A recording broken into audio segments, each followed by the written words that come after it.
Ang kwentong ito ay mula sa naging buhay ni Udoy. Siya ay isang binata na lumaki sa pangangalaga ng mag-asawang umampun sa kanya. Ang kwento ng kababalaghang kanyang naranasan ay nangyari taong 1952 sa isang maliit na isla sa probinsya ng Capiz. Hindi na lamang babanggitin ang eksaktong lugar upang mapangalagaan ang nasabing lugar. Isang bangkero si Udoy at trabaho nito ang maghatid at magsundo ng mga pasahero at mga bakasyonista sa kanilang lugar. Nagmamay-ari sila ng kanyang mga magulang ng isang malaki at matibay na bangka na may magandang katig. Iyon ang uri ng transportasyon noon ng mga taong naninirahan sa lugar na iyon. Kadalasan ang mga gumagamit noon ay iyong mga taong ang nais ay makatawid sa kabilang isla, mga taong nais ay makapamasyal o hindi naman kaya ay mga taong may mga panindang dinadala sa kabayanan upang ito ay ibenta.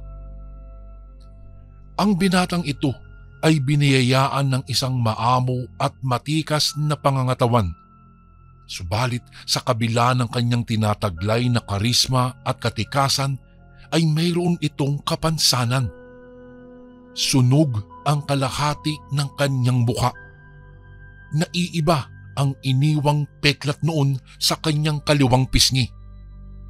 Nakuha niya raw ito noong siya ay bata pa lamang.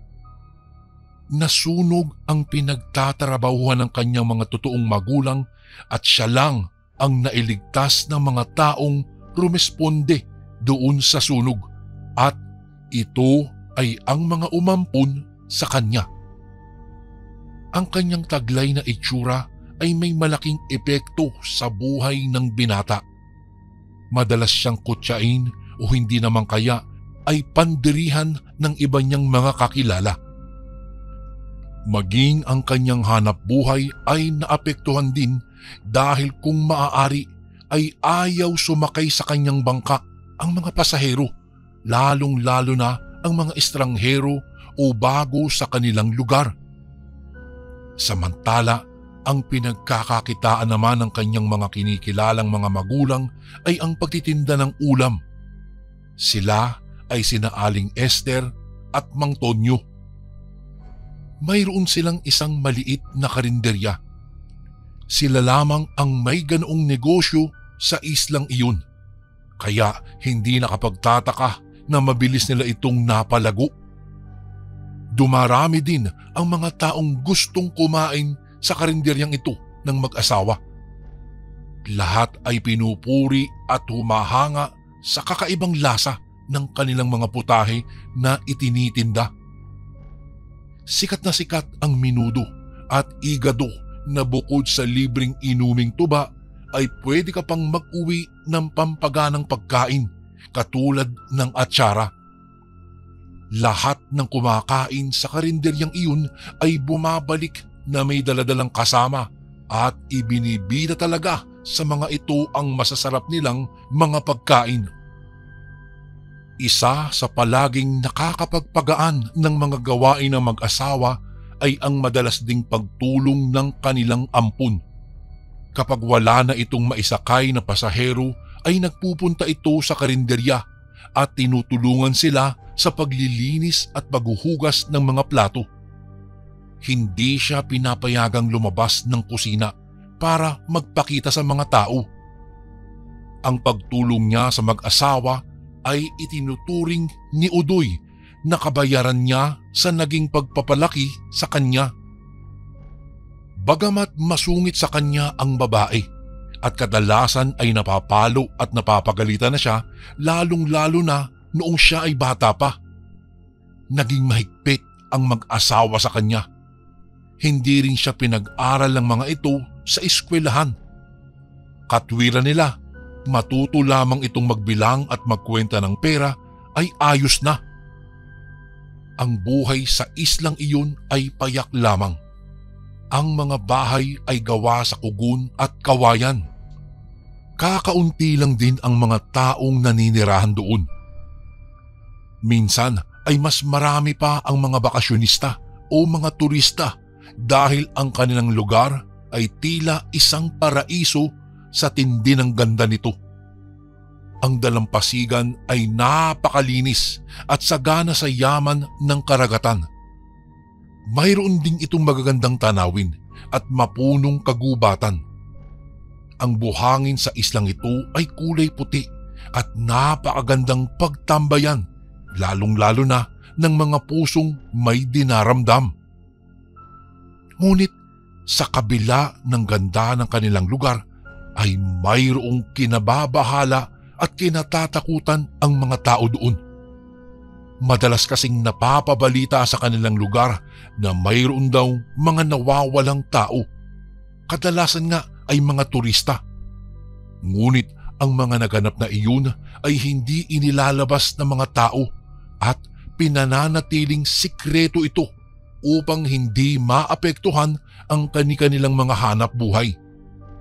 Iniingatan nila ang pangalan ng isla para sa sarili nilang kapakanan.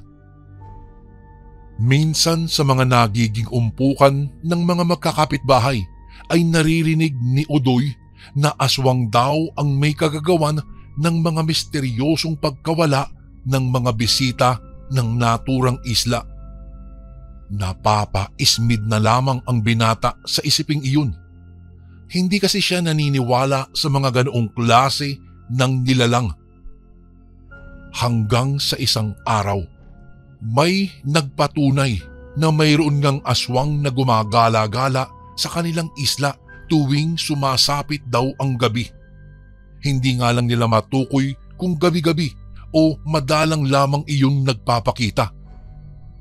Ayon sa lalaki, nakatakas lamang siya sa kamay ng aswang na iyon at ayon sa kanya ay parang anyo ng isang napakalaking ibon na may matatalas na kuko.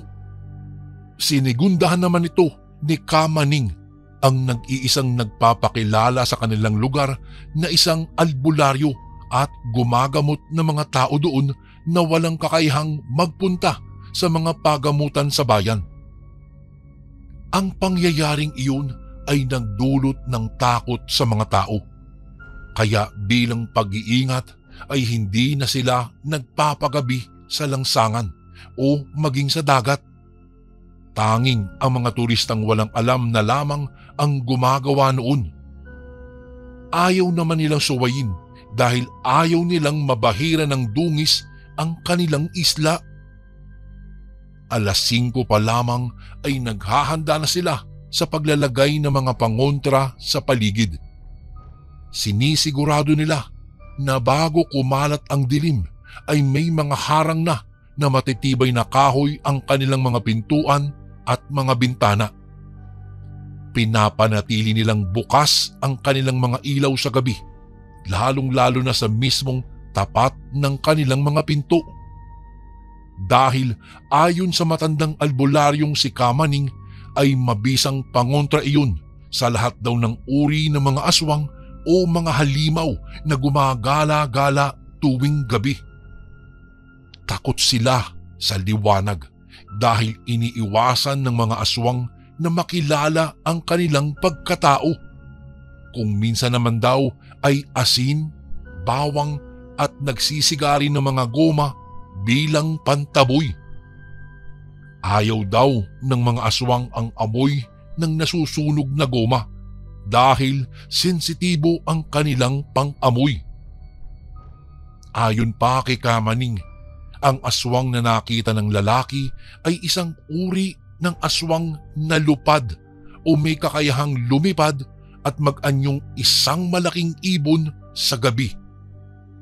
Mayroong itong malalapad at itim na pakpak at mahahaba ang kanyang mga kuko na kanyang ginagamit bilang pandagit sa kanyang biktima at panghiwa na rin sa katawan nito. Pinaniniwalaan na ang aswang na ito ay may mataas na pandinig.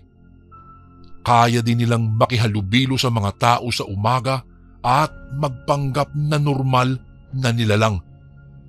Ngunit bihira sa kanila ang pumapansin at nakikipagkaibigan sa iba Madalas ay tahimik lamang sila at palaging tila nagmamasid lang. Ayon pa kay Kamaning, ang ganitong uri daw ng aswang ay may taglay na itim na batong kanilang itinatago at binabantayan. Ito ang ginagamit nila upang makapagbago ng kanilang anyo at binibigyan pa sila ng lakas, lalong-lalo na kapag napapakain o napapahira ng dugo ng tao. Dito rin nila naisasalin ang kanilang kapangyarihan bago pa lumipas ang dilim. Sa paraang ganoon ay nagiging normal silang tao pagdating ng araw.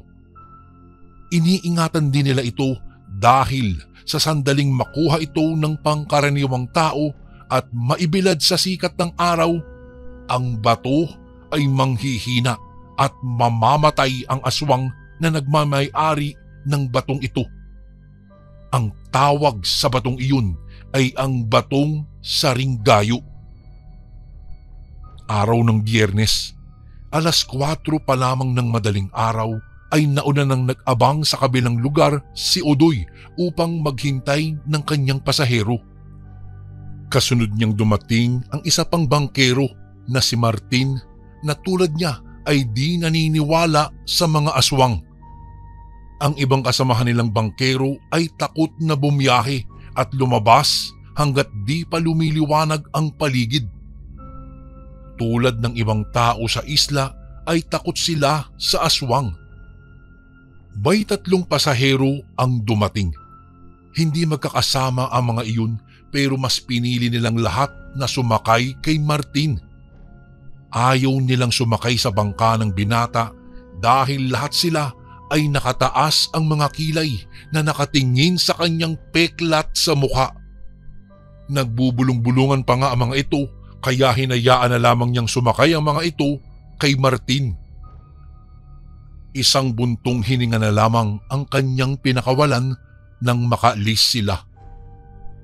Umupo siya sa bangka at tinignan ang sariling refleksyon sa tubig. Inilawan pa nga niya iyon ng bitbit niyang gasera. Nakita niya ang isang nakakatakot na anyo. Isang lalaking sunog ang kalahati ng muka at bulag ang isang mata. Nakakapanghinayang anya ang sanang kikitain niya sa pagbabangkero nang dahil lamang sa hitsura niya.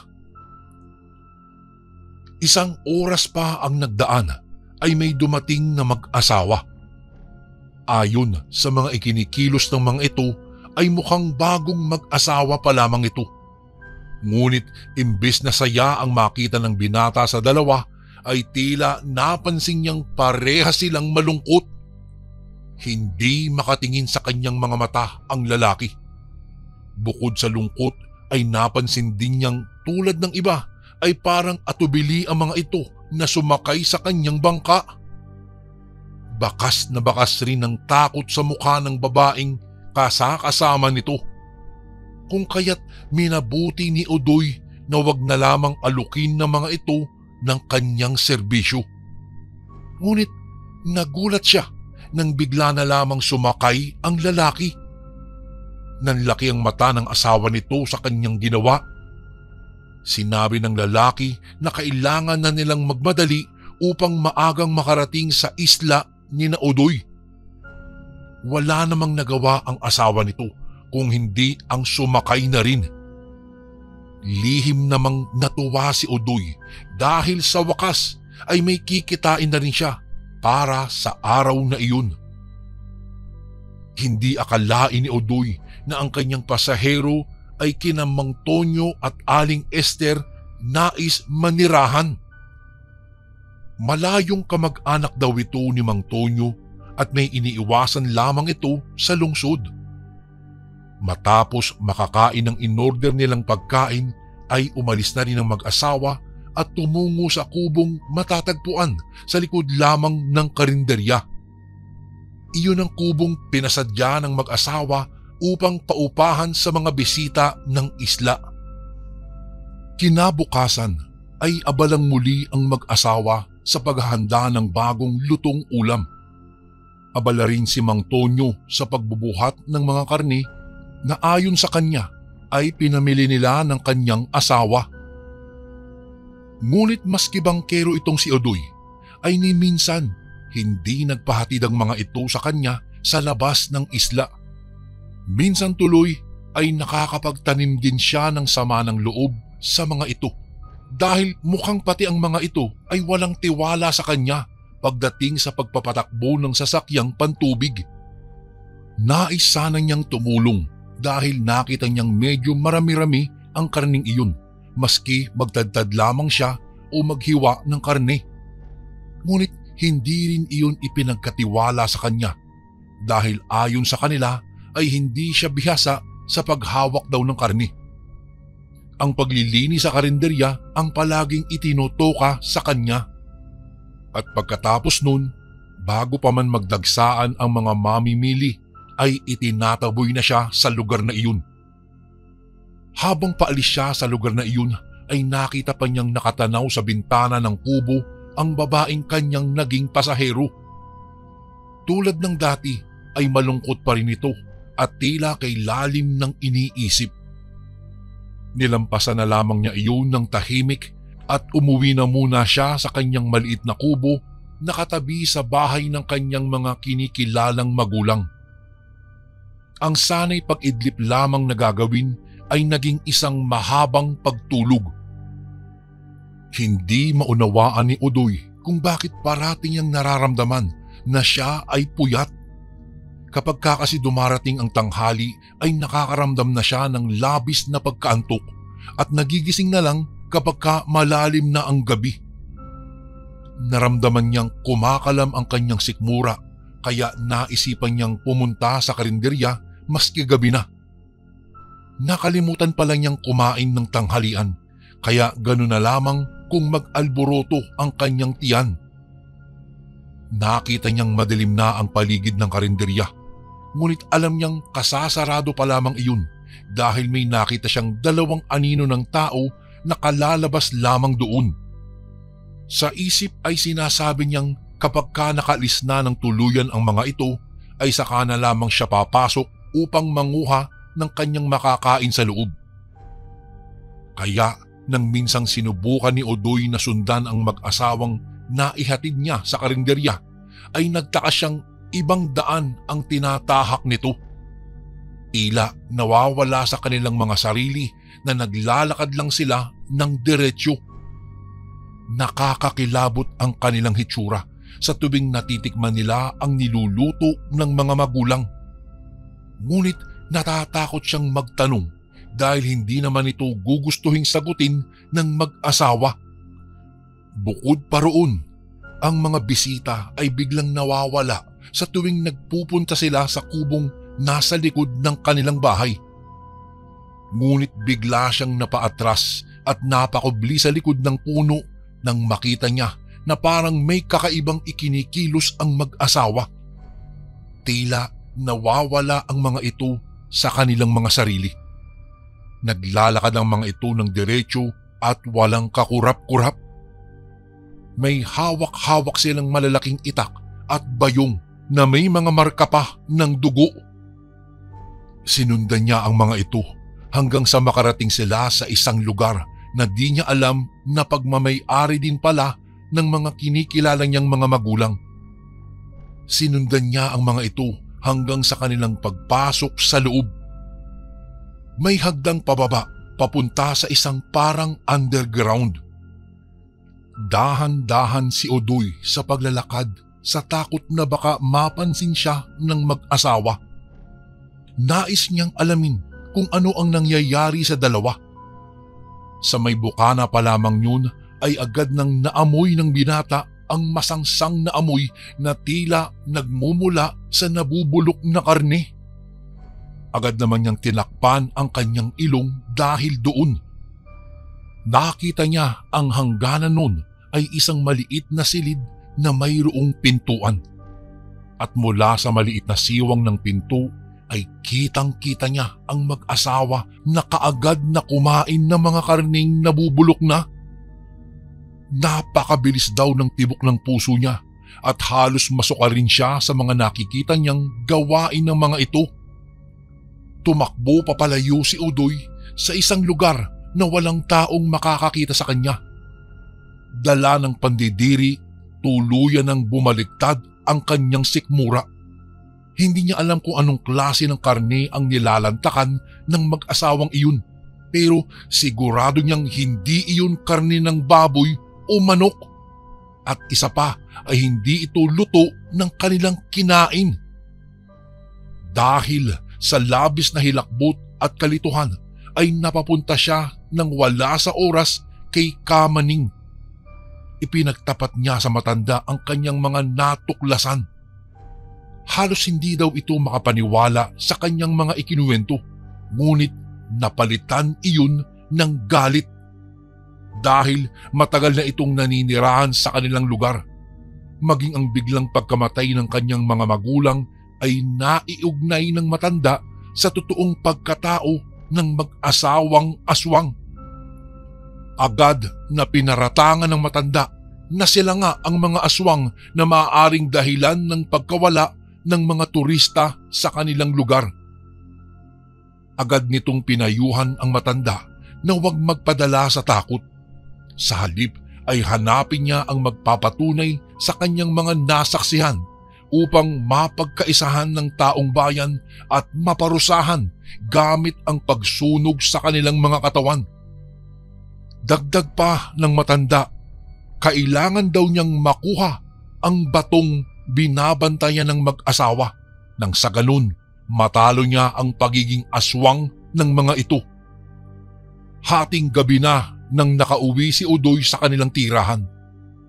Habang naglalakad ay may napansin siyang tila malaking ibon na sumusunod-sunod sa kanya. Nang kanyang tignan mabuti, nakita niyang mas hawig ang pakpak nito sa isang malaking paniki, ngunit may mukha ng isang tao. Hindi nga lang masyadong mamukhaan iyon dahil madilim na ang daang kanyang binabagtas. Mabilis siyang tumakbo na halos hindi na lumapat ang kanyang talampakan sa lupa. Naiwan rin ang kanyang sapin sa paa dahil sa kanyang pagmamadali. Nang walang ano-ano'y biglang dinagit si Udoy ng aswang. Dahil doon ay nasugatan niya sa liig ang aswang ng tangka na sana siyang dadagitin nito. Nakarating naman siya sa kanilang bahay ng ligtas. Agad naman niyang sinarado ang pintuan at mga bintana. Ngayong nakita na niya mismo ang katotohanan sa mga ganoong nilalang, ay naniwala na siya na totoo ngang may aswang sa kanilang lugar. At hindi iyon nalalayon sa kanya. Sila ay ang mga magulang na nagpalaki sa kanya. Labis siyang nalungkot sa katotohanang iyon.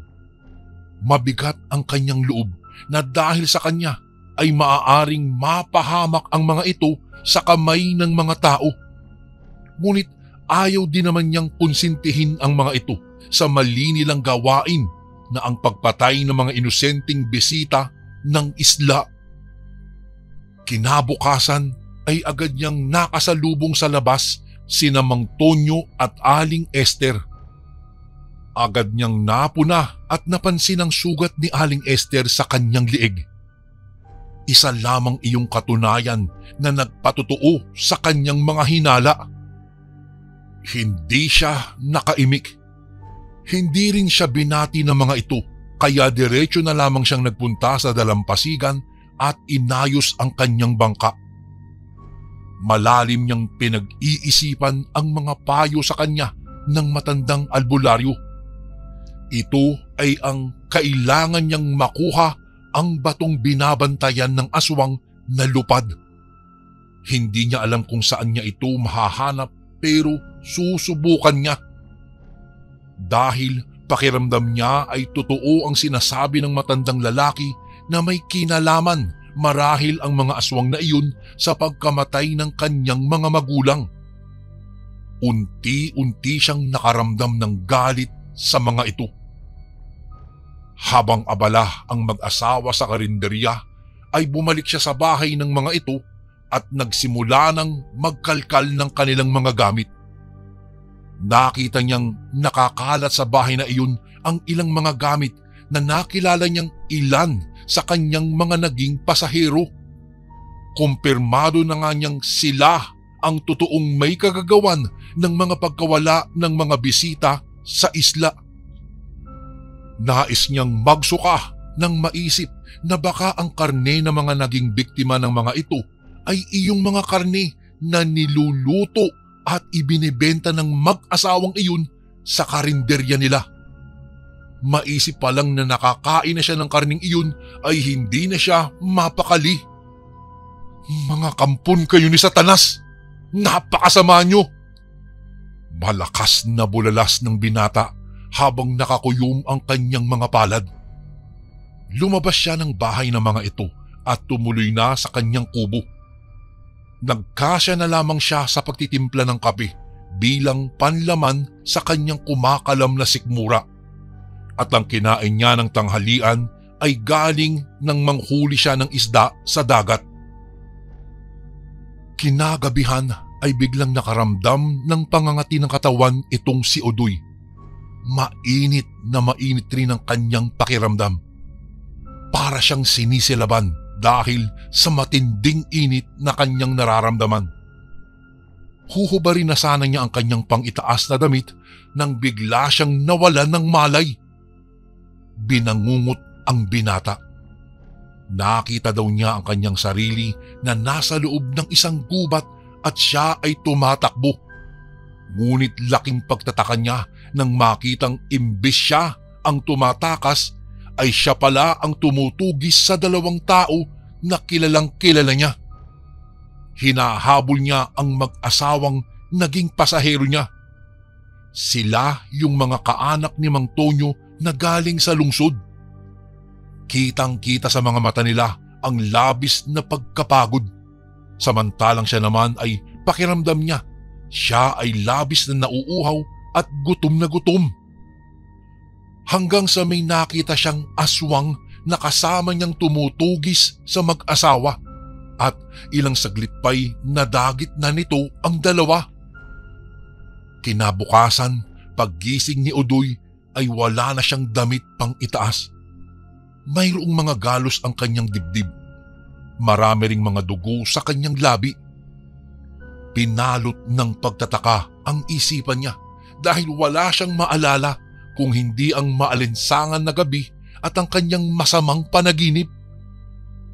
Lihim ulit niyang tinungo ang bahay ni Kamaning at ikinuwento dito ang nangyari sa paghahanap niya sa bato ng aswang. Ngunit agad siyang nabahala nang makitang sugatan rin ang matanda at tila nanghihina. "Saan mo nakuha ang iyong mga sugat, iho?" Pagtatakang tanong ng matanda sa kanya. Hindi naman makasagot ang binata dahil wala talaga siyang kaalam-alam tungkol sa nangyari sa kanya. Ilang araw ang lumipas. Hindi na niya kinakausap at hindi na rin siya nagpupunta sa karinderya ng mga umampun sa kanya. Hindi na rin siya pumapasada ng bangka. Nanatili na lamang siyang nagmumukmuk sa kanyang bahay at nagtsatsaga sa mga laman ng kamote na kanyang nahihingi sa matandang albularyo. Ngunit nanatiling walang pakialam sa kanya ang dalawa. "Kailangan ko lang mahanap ang saringgayo na kanilang inaalagaan upang matigil na ang kanilang kasamaan," sabi ng binata sa sarili. Isang hapon, biglang naging usap-usapan sa kanilang lugar ang pagkawala ng dalawang mag-asawa na tumira sa kubo ni Mang Tonyo. Galit na galit naman ang kanyang kinikilalang ama at isinumpa ang aswang na naging dahilan ng pagkawala ng kanyang mga kaanak. Nakakuha naman ito ng simpatya sa mga tao at nakiramay sa kanya. Napaismid naman si Udoy dahil alam na niyang nagkukunwari lamang ang kanyang tiyuhin. Alam niyang may alam ito tungkol sa aswang na gumagambala sa katahimikan ng kanilang baryo. Walang kaalam-alam ang mga tao na nakakahalubilo nila ang mga aswang. Malayang kumakain, namumuhay gamit ang panglabas na kaanyuan ng karinderya. Pandilin lang sa paningin ng tao. Kasabay ng mga putahe ng ulam na hindi mo aakalaing nanggagaling sa mga taong nawawala. Muli siyang kinausap ni Kamaning at nakiusap itong hanapin na niya ang bato upang matapos na ang kasamaan ng mag-asawa at sa pagsira ng mga ito sa imahe ng islang kanilang tirahan. Muling naghalughog ng mga gamit itong si Udoy, ngunit wala talaga siyang makita. Hanggang sa maisip niya ang kubo na pagmamay-ari pa ng kanyang mga kinikilalang magulang. Yung silid na nasa underground. Agad niya iyong pinuntahan at tiniis ang mabahong amoy na nanggagaling doon. Hanggang sa may nakita siyang dalawang maliit na kahon na nakalagay lamang sa parang ginawang maliit na altar na hindi mga santo ang nakalagay kung hindi isang piraso ng bungo na may pangil. Maingat niyang kinuha ang dalawang maliit na kahon na iyon. Nang kanyang buksan, may nakita siyang isang hugis bilog na kulay puting bato. Makintab iyon na parang diamante. Sa gilid nun ay may pulang bilog na tuldok at nang mahawakan niya iyon ay bigla siyang nanghina. Panghihinang tila isang napakabigat na bagay at malamig na tubig na ibinuhos sa kanya. Kailangan niyang makuha iyon ngunit dumating ang mag-asawa. Hindi niya kinakitaan ng pagkagulat ang mukha ni Mang Tonyo at Aling Esther nang siya ay madatnan doon. Sinabi ni Aling Esther na sa umpisa pa lang ay sinadya nilang ipakita sa kanya ang katotohanang nais niyang malaman. Dahil hindi naman daw nila maitatago ito ng matagal na panahon. Sinadya o talagang nahuli ko lang kayo sa mga mali ninyong ginagawa? Humanda kayo dahil alam nyo bang alam na ni Kamaning ang tungkol sa inyo? Wika ng binata sa mag-asawa. Ngunit imbes na magalit ay natawa pa ang mag-asawa. Ipapahamak mo lang ang sarili mo. Maling tao ang kinakampihan mo, Udoy. Matalinghagang sagot sa kanya ni Aling Esther.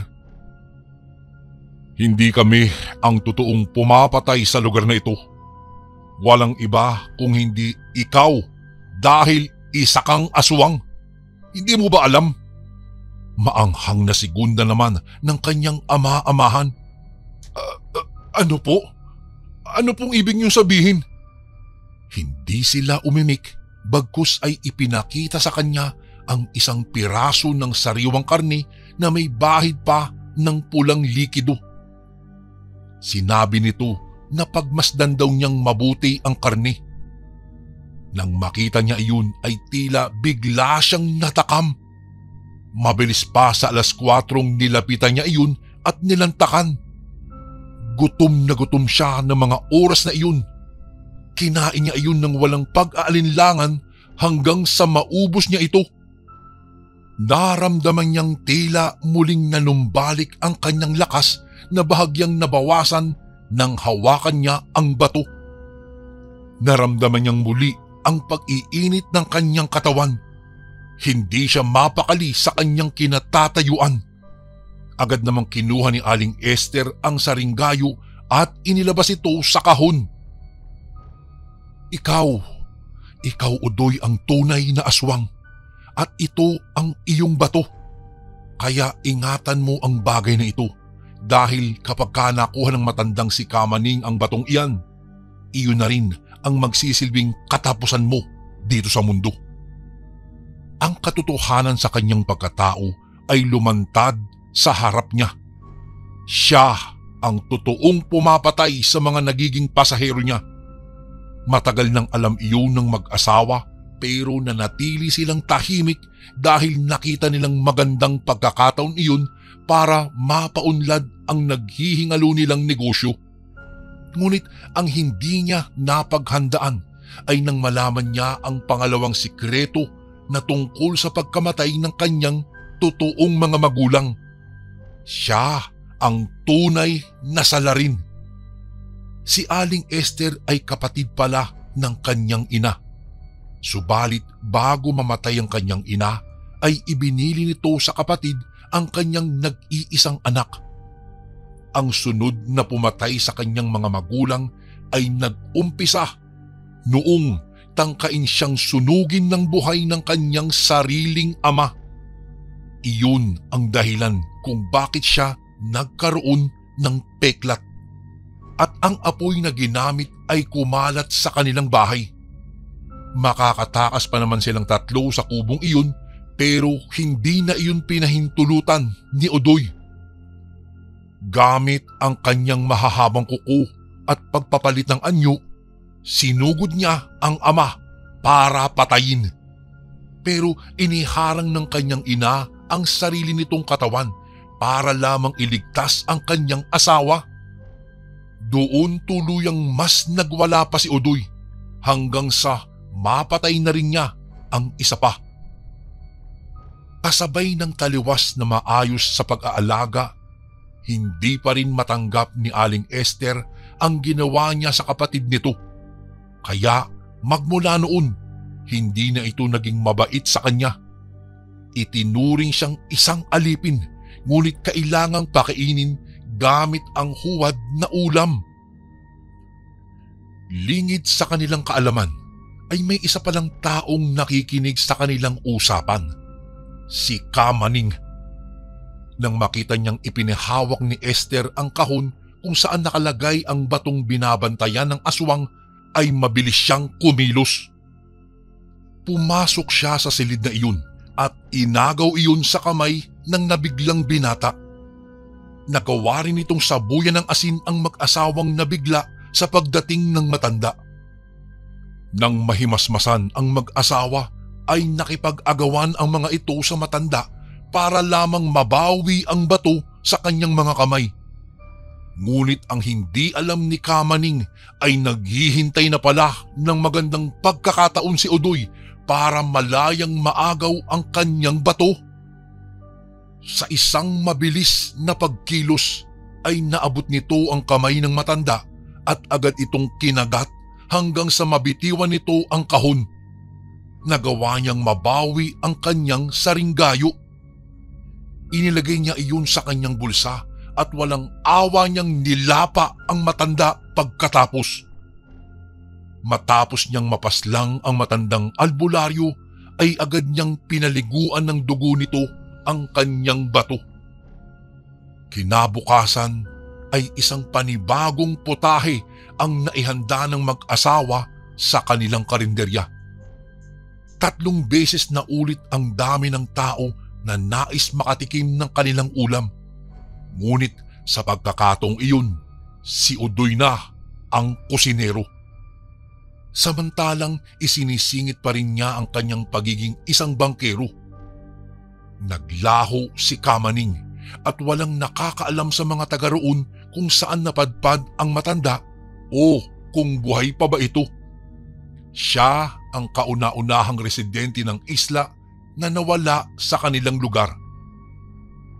Pagkalipas ng ilang taon, dahil talamak pa rin ang misteryosong pagkawala ng mga bisita sa isla, ay ipinagbawal na noon ang pagpunta sa islang iyon.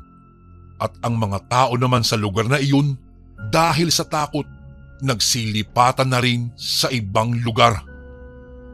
Samantala, ang pamilya ni Odoy ay lumipat na rin sa lungsod at doon itinuloy ang nasirang kabuhayan sa isla. Kung ano ang kanilang paraan ng paghahanda ng masarap na putahe, sila lamang ang nakakaalam. Ito naman po ang ating pangalawang kwento. Magandang araw po sa inyo, Kuya Bari. Ako nga po pala si Nito. Itong kwentong nais kong ibahagi sa inyo ay naging karanasan namin ng aking kapatid na tawagin na lang natin sa pangalang Bito. Nangyari ito noong mga binata pa lang po kami. Noong kabataan pa namin, madalas ay kung saan-saan kami nakakarating. Kapag kami sayawan sa kabilang baryo o bayan, hindi namin iyon pinalalampas. Subalit dahil sa aming pagiging gala, may isang karanasan kaming hindi namin malilimutan. Dahil ilang linggo na kaming hindi nakagala, napag-usapan naming dalawa na pumunta sa isang liblib na baryo na nasa paanan ng bundok. O kapag ka nandun na tayo aakyat tayo sa bundok at saka magpapalipas tayo doon ng gabi. Saad ng aking kapatid. Nang mga sandaling iyon, Kuya Bari, medyo nag-alangan pa ako. Magmula kasi noong bata pa lamang ako, may mga naririnig na akong kwento tungkol sa mga aswang. Ha? Bakit doon tayo pupunta? Hindi mo ba alam ang kwento-kwento tungkol sa baryong yun? Tanong ko sa aking kapatid. Anong kwento? Hindi. Saka kung may mga kwentong aswang yung tinutukoy mo, huwag mong paniwalaan yung mga yun. Gawa-gawa lang nila yun para takutin lang ang mga bata. Pangbata lang yung kwentong yun. Natatawang tugon ng aking kapatid. Napailing na lang ako sa kanyang sinabi. Kahit na may punto ang aking kapatid, mas mainam pa ring maghanda at mag-ingat. Teka kuya, may mga kabahayan ba roon? Baka wala Tapos baka may mangyari sa atin dun. Wala tayong manghingian ng tulong. Tanong ko sa kanya. Ay nako, ikaw talaga. Maraming kabahayan doon. Huwag ka mag-alala. Baka nga mas marami pang nakatira doon kumpara sa nakatira dito. Sabi pa ng aking kapatid. Dahil sa kanyang pangumbinsi sa akin, napapayag niya po ako. Nang mga sandali ring iyon, nagpa siya kaming maghanda para sa aming pagpunta sa nasabing baryo at bundok. Kahit wala kaming kakilala roon, naging sanay na rin kami na makipagsapalaran. Matapos naming magbihis, agad naming hinanda ang mga gamit na aming dadalhin. Kahit na malapit ng dumilim iyon, ay wala kaming naging pakialam dahil mas naiisip namin ang mga tanawing makikita namin kung nasa itaas na kami ng bundok. At nagsimula na nga kaming maglakad. Habang naglalakad ako, nakaramdam ako ng kilabot. Parang may kung anong nag-uutos sa akin na wag nang tumuloy. Subalit dahil nagpapatuloy si Bito sa kanyang paglalakad, hindi ko na siya nagawa pang kausapin tungkol sa aking nararamdaman. Pagkarating namin sa kalsada, sakto namang may paparating na tricycle. Pinara namin at saka sinabihan ng driver na ihatid kami sa baryong nasa paahan ng bundok. Nagulat ako nung makitang napailing ang driver sa aming sinabi. Ano? Ano bang gagawin niyo sa baryong yun? Malapit ng dumilim Delikado doon. Sabi niya sa amin. Hindi, okay lang kuya. Meron lang kaming pupuntahan doon, may kausap kami. Pagdadahilan ko sa driver. Tanging pagtango na lang ang siyang tugon ng driver sa amin. Nang mga panahong iyon, agad niyang pinaharurot ang kanyang tricycle hanggang sa makarating kami sa nasabing baryo. Noong makababa kami, muli siyang nagpaalala sa amin. O mga otoy, mag-iingat kayo Di naman sa tinatakot ko kayo. Pero kung titingnan mo yan simpleng baryo lang yan tuwing araw. Pero kuta ito ng mga aswang pagsapit na ng dilim. Sabi niya sa amin. Natigilan kami panandalian pero nagpasalamat kami sa kanya at saka nagpaalam na. Noong makaalis ang driver, nagsimula na rin kaming maglakad. Tama ka nga, may mga kabahayan nga ang baryong ito at parang mas marami pang ang bahay dito kaysa sa ating baryo. Wika ko sa aking kapatid. Yung nga ba sinabi ko sa iyo, di ba? Kaya nga wala kang dapat ikabahala. Maikling tugon ng aking kapatid sa akin. Napatango na lang ako Kuya Bari sa kanya at saka nagsimula ng maglakad. Natatanaw na namin ang bundok na iyon kaya binaybay na namin ang daanan patungo roon. Malapit nang dumilim iyon kaya binilisan pa namin ang aming paglalakad. Noong makarating na kami sa paanan ng bundok, may nakita kaming grupo ng mga tao na naglalakad. Dahil doon, lumapit kami sa kanila at saka nagtanong, Manong, pwede po bang magtanong? Ito po ba yung tamang daan paakyat sa bundok? Nakita kasi naming may mga nagsasangang daan eh. Wika ko sa kanila. Agad na tumigil ang mga taong iyon sa kanilang ginagawa. Nagkatinginan sila bago nila kami pinansin.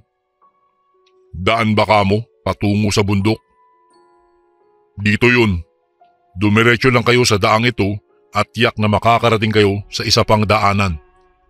Baybayin nyo lamang iyon at mapapadali ang inyong pagpunta sa ibabaw ng bundok na iyan. Sabi ng may isang katandaang lalaki.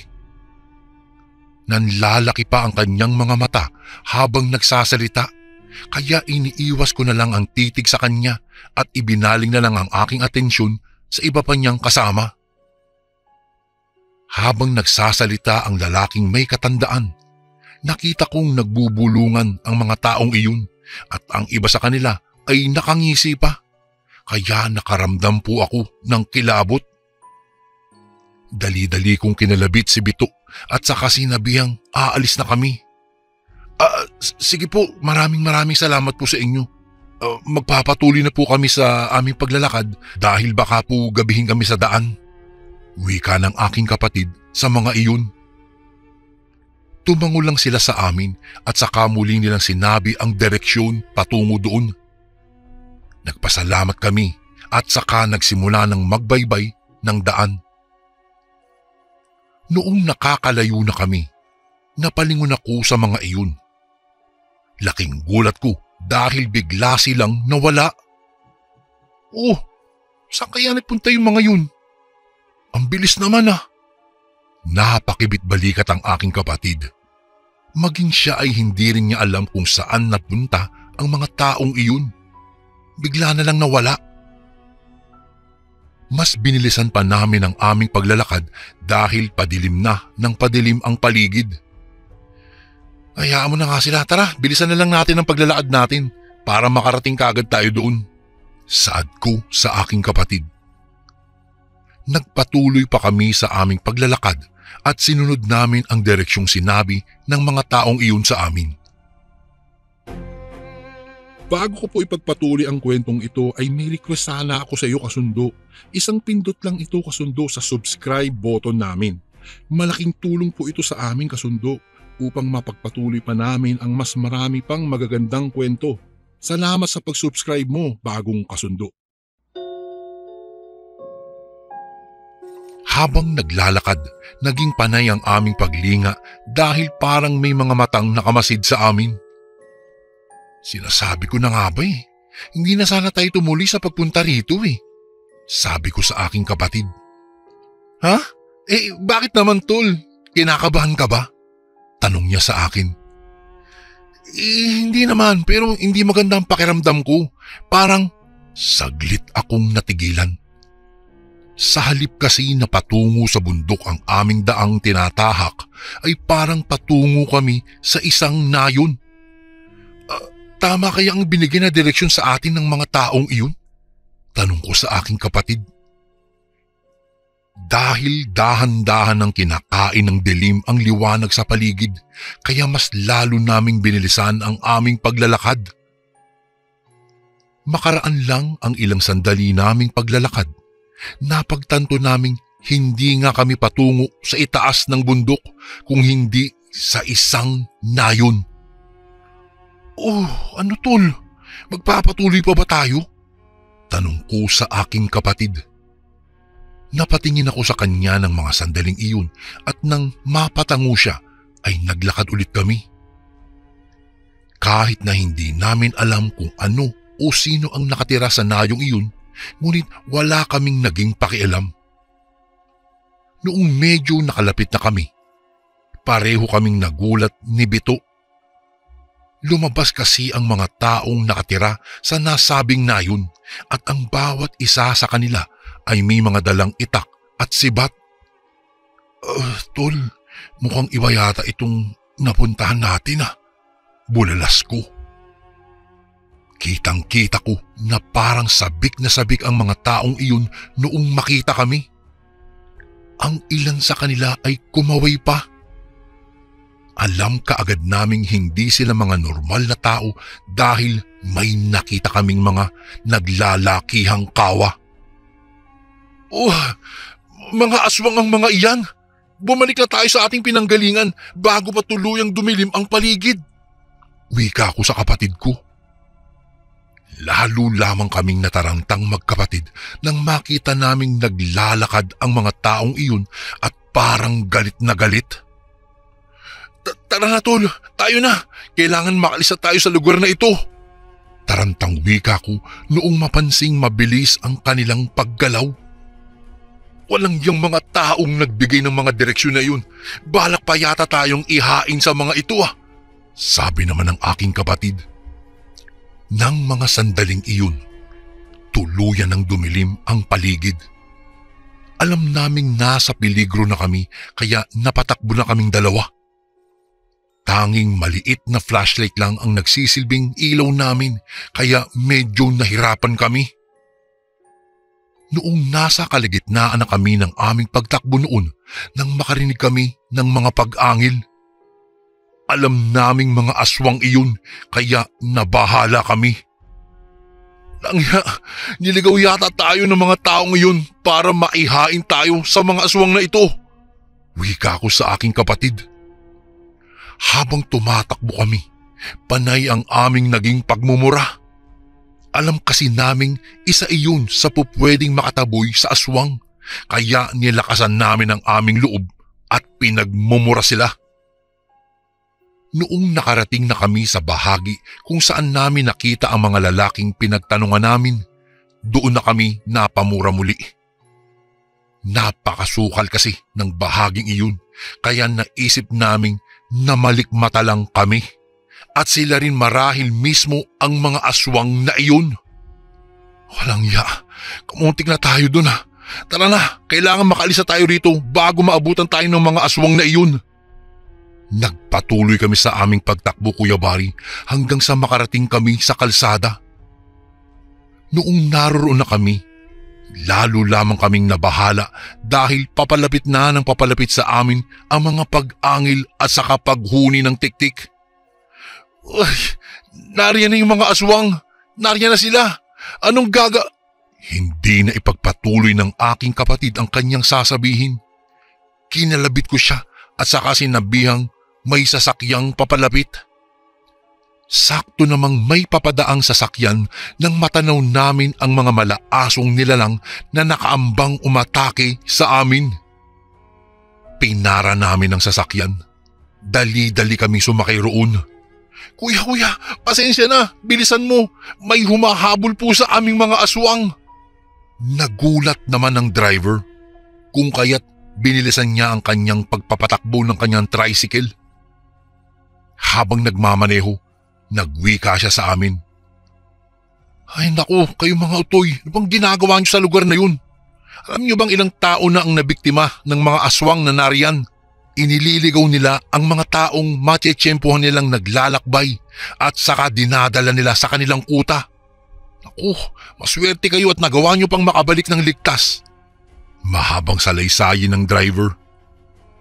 Kinilabutan ako sa sinabi ng driver sa amin. Hinang-hina kaming dalawa ng aking kapatid ng mga sandaling iyon habang binabaybay namin ang malubak na daan. Hindi na namin nagawang magsisihan pa dahil nangyari na ang hindi namin inaasahan. Ngunit isang aral ang tumatak sa aking kapatid. Minsan, hindi rin pala maganda kung masyado kang sigurista. Minsan kailangan mo ring makinig kahit pa sabi-sabi lang. Mas maganda na palaging mag-iingat kesa naman magsisi ka kung huli na. Katulad ng nangyari nga sa amin. Hindi nagtagal, nakarating kami sa aming baryo. Payapa naman kaming nakarating sa aming bahay at halos hindi kami nakatulog ng gabing iyon. Hindi ko makakalimutan ang mga itsura ng mga aswang na iyon, Kuya Bari. Parang nga nakita ko pa ang isa, yung isa sa kanila sa palengke sa baryo namin. Nakakakilabot isipin na minsan pala humahalo sila sa mga tao nang hindi natin namamalayan. Natakot ako sa sinabi ng tricycle driver sa amin na marami na silang nabiktima doon. Muntik na kami ng kapatid ko. Isang pangyayaring hindi ko po malilimutan kaya po ako sumulat sa inyong channel. Isang pangyayari na muntik na kaming mabiktima ng mga aswang sa bundok. Isang maling direksyon kung bakit kami naligaw sa kuta ng mga aswang. Hanggang dito na lang po ang aking kwento, Kuya Bari, at sana po'y maibahagi niyo po ito sa inyong channel. More power po and God bless po sa lahat ng mga nakikinig ngayon. Magandang gabi po sa lahat. Lubos na gumagalang, Nito. At ito naman po ang ating pangatlong kwento. Magandang araw po sa inyo, Kuya Bari. Nais ko lang ibahagi sa inyo itong kwento tungkol sa kakilala ni Lolo Sebastian. Itago niyo na lang po ako sa pangalang Dondon at ang kakilala naman ng aking abuelo ay tawagin na lang natin sa pangalang Lolo Jose. Noong kabataan kasi ng aking abuelo, kilala siya bilang basagulero. Madalas siyang nadadawit sa mga away sa kanilang lugar at sa karatig baryo nila. Subalit sa pagiging basagulero ni Lolo Jose, nagamit niya ang kanyang kakayahan sa pakikipaglaban ng minsang nauso sa kanilang lugar, ang aswang. Sa baryo kasi nila Lolo noon, may 3 buntis na naninirahan. Marahil dahil doon, nagkaroon ng mga pang-aaswang sa kanilang lugar. Noong una, hindi naman naniniwala sa ganoong nilalang si Lolo Jose. Ngunit nang siya na mismo ang nakasalamuha ng aswang ay nagbago ang kanyang paniniwala. Isang gabi noon, galing sa kabilang baryo si Lolo Jose. Ginabi siya ng uwi dahil kaarawan ng kanyang kaibigan. Habang naglalakad si Lolo Jose pauwi sa kanilang baryo, may nakasalubong siyang isang matandang lalaki. Hindi naman pinansin ni Lolo Jose ang lalaking iyon dahil wala siyang pakialam sa matandang iyon. Nang magkasalubong naman sila ng matandang lalaki ay nagkatitigan silang dalawa. Hindi alam ni Lolo pero nakaramdam siya ng kilabot dahil sa pamamaraan ng pagtitig sa kanya ng matanda. Subalit kahit na ganoon na, nagpatuloy si Lolo sa kanyang paglalakad. Napahinto lang siya sa kanyang paglalakad nang marinig niyang nagsalita ang lalaki. "Hindi ka ba natatakot umuwi ng gabi?" tanong ng matandang lalaki. Wala namang pag-aalinlangang nilingon ni Lolo ang matandang lalaki. Muli nagkatitigan silang dalawa. Napangisi pa nga ang matandang lalaki nang makitaan ng galit ang mukha ni Lolo. "Kailangan mo matutunang kontrolin ang galit mo. Paano kaya kung gamitin mo sa kabutihan iyang kakayahan mong makipaglaban?" tanong pa ng matanda. Napailing naman si Lolo at dahil daw sa inis ng kanyang naramdaman sa lalaki ay hindi nakapagpigil ito. Sinugod niya ang matandang lalaki ngunit laking gulat ni Lolo nang mabilis na nakailag sa kanya ito. "Ah, sino ka ba?" sigaw na tanong ni Lolo sa matandang lalaki. Napangisi naman ang matandang lalaki kay Lolo at hindi na nagsalita pa. Muling sumugod ang aking abuelo ngunit nakakailag pa rin sa kanya ang lalaki. Nakakaramdam na ng pagod si Lolo ngunit hindi pa rin niya tinatamaan ang matanda. Makalipas pa ang ilang sandali, kusang bumagsak ang katawan ni Lolo sa lupa. Pagod na pagod siya at tila hindi na niya kaya pa ang gumalaw. "Sino ka ba? Anong kailangan mo sa akin? Tanong ni Lolo. Napatawa lang ng mahina ang matanda. Napapikit naman noon si Lolo Jose dahil sa antok at pagod na biglaan niyang naramdaman. Ang huling dinig lang niyang sinabi ng matanda bago siya makatulog ay ang mga katagang, "Gamitin mo sa kabutihan ang ipagkakaloob kong kakayahan sa iyo. Kahit hindi mo pa ako natalo sa pagsubokong ito, ay pipiliin kita dahil busilak ang iyong puso." Kinabukasan ay nagising si Lolo sa gitna ng kalsada. Ramdam niyang napakabigat ng kanyang katawan. Pinilit niya ang bumangon at nang makabangon na nga siya ay nagpalinga-linga siya sa paligid. Ano ba yun? Sakit ang ulo ko. Ano ba nangyari? Panaginip lang siguro yung kagabi. Wika pa niya sa kanyang sarili. Maglalakad pa sana siya ngunit natigilan siya nang may mapansin siya sa kanyang liig. Ramdam niya kasing may mabigat doon, kaya't hinawakan niya ito. Ano kaya ito?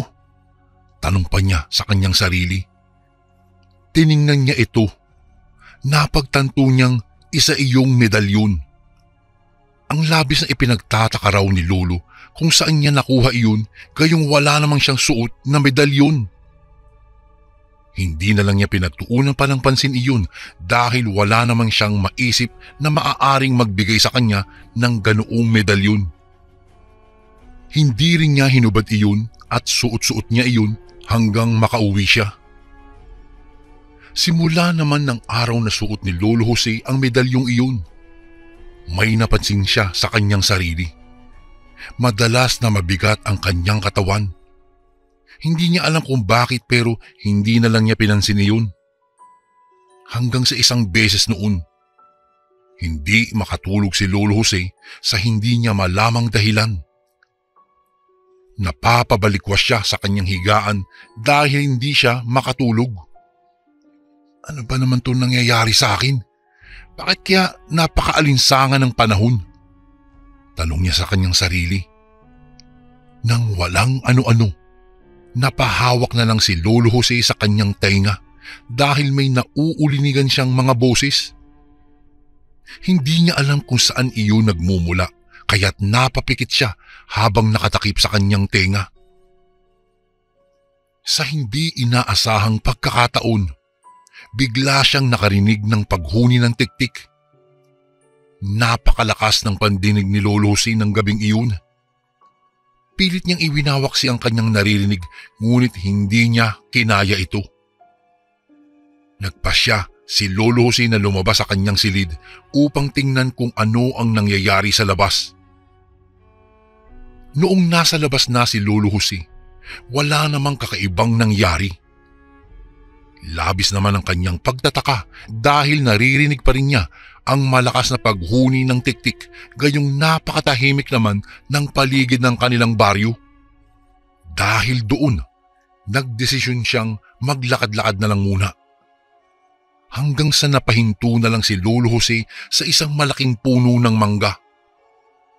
Hindi alam ni Lolo kung bakit siya huminto roon ngunit nakakaramdam siya ng tila may kung anong nilalang na naroroon.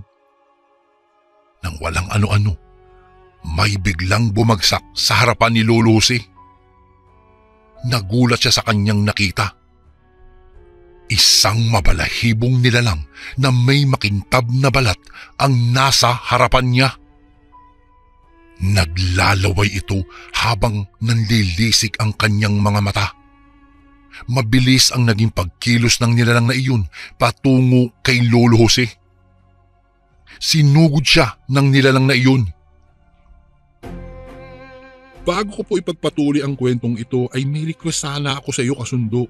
Isang pindot lang ito kasundo sa subscribe button namin.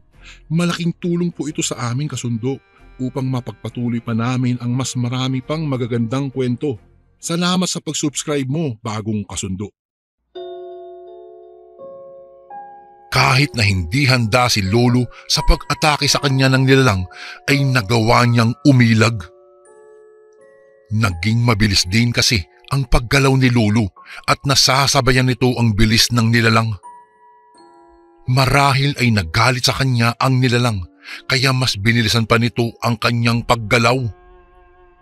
Nasalisihan naman nito si Lolo at tatamaan ang abuelo ko sa kanyang tiyan dahilan para tumilapon si Lolo Jose.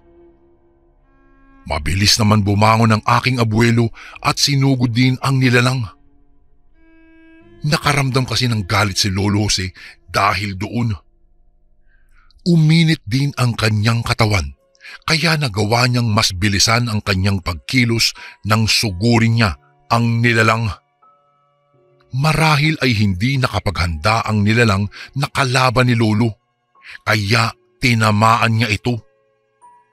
Tumilapon ang nilalang kung kaya sunod-sunod itong inatake ni Lolo Jose. Natamaan niya ang nilalang at sa bawat pagtama niya rito ay napapadaing nito. Hindi na kontrolado ni Lolo ang kanyang galit, kaya nasuntok niya ng malakas ang aswang dahilan para tumagos iyon sa tiyan ng nilalang. Humupa lang ang galit ni Lolo Jose nang makita niya ang katawan ng aswang na nakatiyaya sa lupa. Dahil sa nangyari, mabilis na napatakbo si Lolo Jose pauwi sa kanilang bahay. Dumiretso siya sa kanyang silid at napaisip. Noong mapagtanto niya kung ano ang kanyang nagawa, ay nakaramdam siya ng takot. Papaano kaya kung balikan ako ng angka niya? Ngunit hindi naman nila ako makikilala. Wika niya sa kanyang sarili. Noong nasa ganoong sitwasyon si Lolo Jose, dahil sa kanyang pagod, hindi niya namalayan nakatulog pala siya. Kinabukasan, pagkalabas niya ng kanyang bahay, narinig kaagad niya ang bali-balitang may pinatay sa kanilang lugar. Nakaramdam ng kaba si Lolo dahil doon. Naku Mari, narinig mo ba yung kagabi? Siguro nahuli iyon kaya pinatay doon. Balita kasing aswang ang pamilya ng lalaking iyon. Dinig ni Lolo Jose sa mga nag-uusap na napapadaan sa kanilang bahay. Pumasok siya sa bahay niya at balisang nag-isip roon. Napapahawak pa siya sa kanyang medalyon. Hindi naman masama ang ginawa ko ha. Lumaban lang ako. Hindi mo naman ako pababayaan. Wika niya habang nakahawak sa medalyong nasa liig niya. Simula ang pangyayaring iyon kay Lolo Jose, madalas daw siyang nababalisa lalo na kung may naririnig siyang mga paghuni sa kanyang paligid. At dahil doon, hindi na siya lumabas pa ng kanilang bahay. May mga pagkakataon din daw na dinadalaw ng aswang si Lolo Jose. Kapag nangyari iyon, ay sigaw siya ng sigaw. Hindi ko sinasadyang patayin ang kasama ninyo. Lumaban lang ako. Sa inyo na itong medalyon ko. Iyon daw ang madalas naririnig ng mga tao na isinisigaw ni Lolo Jose. Hanggang sa isang umaga, nagulat na lang ang mga tao sa lugar nila dahil sa nabalitaan nilang nagpakamatay itong si Lolo Jose. Ayon pa sa kanila, tila hindi na nakayanan pa ni Lolo Jose ang nangyayari sa kanya. Hindi niya rin kontrolado ang kanyang sarili lalo na kung nakakaramdam siya ng galit at pag-iinit sa kanyang katawan. Nakita kasi siyang nakalambitin ang matanda at wala ng buhay. Ang haka-haka sa kanilang lugar ay nabaliw itong si Lolo Jose dahil sa kapangyarihan ng medalyong suot-suot niya. Hindi niya kinaya ang epekto nito sa kanyang katawan kung kaya tinalo siya ng kanyang medalyon. Ang ipinagtataka lang ng mga tao sa kanilang lugar. Nang mamatay si Lolo Jose ay wala na ang medalyon sa kanyang katawan. Hindi nila alam kung saan iyon napunta. Ang sabi lang nila, marahil ay naghanap iyon ng bago niyang tagapangalaga dahil patay na si Lolo Jose na hindi kinaya ang taglay na kakayahan ng medalyon. Lumipas ang mahabang panahon. Ayon sa Lolo Sebastian ko naman nakakilala ni Lolo Jose, ganun din daw ang nangyari sa kanya. Nakasalubong din daw niya yung matandang lalaki na siguro yun ang nagbigay ng medalyon kay Lolo Jose. Hinamon din daw siya nito ngunit hindi siya lumaban. Pinagtawanan daw siya ng matandang lalaki at sinabing duwag siya. Ngunit ngumisi lang si Lolo Sebastian sa kanya. Maya-maya'y inalok daw siya ng matandang lalaki ng medalyon. Nagulat naman si Lolo Sebastian dahil alam niyang yung medalyong iyon, yun din ang dating suot-suot ni Lolo Jose. Tinanggihan niya ito. Hindi ko kailangan ng kapangyarihan. Alam kong iyan ang magbibigay sa akin ng hirap at pagdurusa kagaya ng ginawa niyo sa aking kaibigan na si Jose. Galit na wika ni Lolo Sebastian. Tumawa lang ang matandang lalaki at lumakad ito papalayo. Napaisip ang aking Lolo Sebastian ng mga oras na iyon sa mga nangyari. Maaaring ginamit ng nilalang ang tapang at galit ni Lolo Jose para maisuot lang sa kanya ang medalyon na kwintas na iyon. Maaaring nagbigay ito ng lakas at bilis sa pagkatao ni Lolo Jose, ngunit may taglay pala itong sumpa para hindi kayanin ng isang ordinaryong tao ang kapangyarihan ng medalyong iyon. Maaaring nagpakamatay si Lolo Jose dahil kung ano-ano na ang kanyang nakikita at naririnig na hindi pangkaraniwan sa isang ordinaryong tao na katulad niya. Naging matalino ang aking Lolo Sebastian dahil hindi niya tinanggap ang alok ng matandang iyon, kahit pa magbibigay ito ng kakaibang kapangyarihan sa kanya. Hindi lahat ng kapangyarihan ay may maidudulot na kabutihan sa tao. Maaaring meron kang anting-anting na pwede mong gamitin sa kabutihan. Ngunit katulad ng medalyong iyon, kakaiba ang kapangyarihang idudulot sa taong magsusuot nito. Nagkaroon nga ng kakaibang lakas si Lolo Jose, ngunit kamatayan naman ang naging kapalit nito. Nakakatakot po, Kuya Bari, na maghangad at tumanggap ng mga ganitong klasing bagay, lalo na kung hindi ka handa at hindi mo alam ang magiging taglay nito sa iyong hinaharap. Hanggang dito na lang po ang aking kwento, Kuya Bari.